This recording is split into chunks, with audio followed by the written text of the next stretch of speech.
thing that I enjoy about going through the Bible, any letter, any book, any study, verse by verse, is that it opens your eyes to the scripture as it is written, like you never have before. You see, the scriptures are written and we tend to take it out of the context. We take it out of context to create sermons. And so we take a passage from here and a passage from here and a passage from there. But all the copying and pasting that we do, it actually can make things more complicated.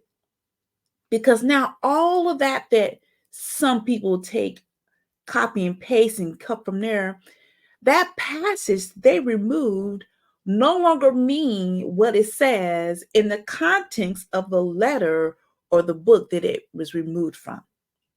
And this is where we get that struggle with missing on how to rightly divide the word of truth.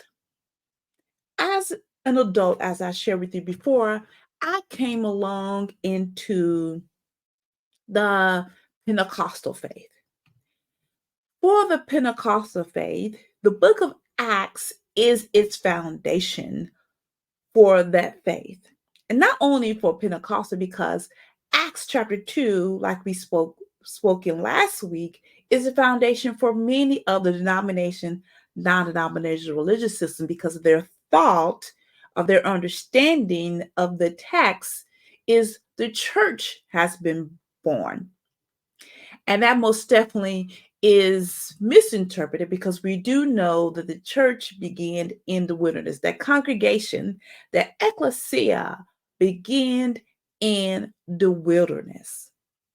So not only as we're going to go through the overview of last week of the 5 W's, but I want you to keep two things in mind because this is important. These are just basic hermeneutics that we're talking about that is not taught at all.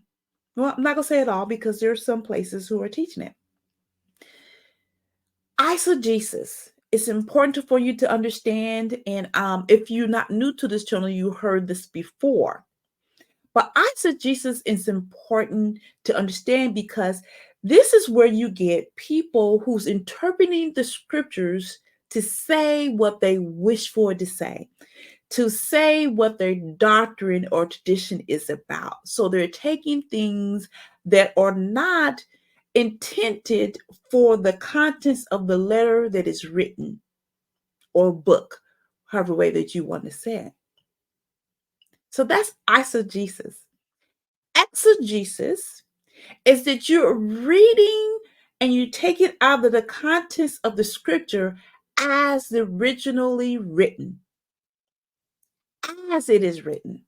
So eisegesis and exegesis are two things I want you to keep in mind as we go through the book of Acts, because Acts has so many misunderstandings, and it's not purposely. Some are the way it's been taught, along with their traditions sprinkled all in there.